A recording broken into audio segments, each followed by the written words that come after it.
अच्छा तो नाज़रीन, यहाँ पे मैं एक बात करना चाहता हूँ कि इस टाइम जो भी कंट्रोवर्सी चल रही है रजब और ईमान के बीच में, रजब ने कल अपने पॉडकास्ट में कहा कि ईमान की तरफ से मैं अब मज़ीद ये सब कुछ बर्दाश्त नहीं कर सकता। जितनी मैंने टेंशन लेनी थी, जितना मैंने पैनिक होना था इस रिलेशनशिप में, मैं हो चुका हूँ। वो सुन भी ली होंगी आप लोगों ने। बात करने का मकसद ये है कि इन सब चीज़ों में, इस सब लड़ाई में, इस सब कंट्रोवर्सी में ईमान का क्या कसूर है। ईमान को तो इस चीज़ का पता भी नहीं है कि उनके पेरेंट्स के बीच में इतनी सख्त किस्म की लड़ाई हो चुकी है। जो लोग ये बातें रजब तक पहुँचाते हैं या ईमान की वालदा ईमान तक पहुँचाते हैं, उन लोगों को बड़ों को चाहिए कि मिल बैठ कर इस मसले का हल निकालें, क्योंकि लादगी या डिवोर्स या इस तरह की चीज़ों का कोई फ़ायदा नहीं है। ठीक है, इस टाइम सबसे बड़ा जो मतलब कि इनके सामने एक चीज़ है वो है ईमान, जो रजब भट्ट का बेटा है। रजब भट्ट को ये सोचना चाहिए कि ईमान का फ्यूचर दांव पे लग जाएगा। बाकी छोटी मोटी बातें हर रिलेशनशिप में होती हैं। अगर आप इन चीज़ों में अनाथ का मसला बना लोगे तो वो जो दुनिया में आया है उसका क्या कसूर है। ईमान भी अपनी ज़िंदगी गुजार लेगी, रजब भट्ट भी अपने व्लॉग्स बना के या सोशल मीडिया पे भाई अपने फैंस को खुश करने के लिए या अपनी ज़िंदगी में जहाँ भी वो एंजॉय करता है उसका वक्त भी गुजर जाएगा। लेकिन सवाल फिर वही होता है कि ईमान का क्या कसूर है इन सारी कंट्रोवर्सी में, इस सारी लड़ाई में। ईमान किधर जाएगा।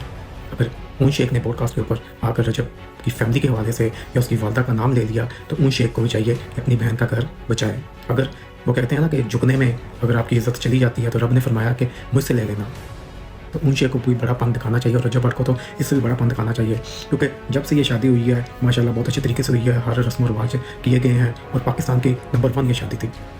तो रजब भट्ट को चाहिए होश के नाखुन ले और आज़ादगी का जो सोच रहा है, कल पॉडकास्ट के ऊपर उसने कहा कि मज़ीद में आगे रिश्ता नहीं चला सकता, इसके ऊपर थोड़ा सा सोच विचार करें। इसमें कोई इतनी बड़ी, मैं कहता हूँ कि इतना बड़ा कोई मिसहैल है ही नहीं है। अगर रजब चला जाता है ईमान को लेने और अपने बेटे को लेने, अपनी बीवी और अपने बच्चों को लेने जाएगा ना, इसमें किसी की वालदा नाराज़ होती है, किसी की माँ नाराज़ होती है, किसी का भाई नाराज़ होता है, किसी का मामा नाराज़ होता है, वो तो रिश्ते बाद में आते हैं। पहले आप अपनी बीवी का सोचो, अपने बेटे का सोचो, क्योंकि आपका फ्यूचर आपके बेटे के साथ है, क्योंकि बेटे का फ्यूचर आप दोनों के साथ है। लोगों की सोशल मीडिया के ऊपर आकर ये वाहिद शादी है जो डिस्कस की जा रही है, लोग हंस रहे हैं, लोगों को मौका मिल रहा है तरह तरह की बातें करने के लिए। मज़ीद मजाक मत बने।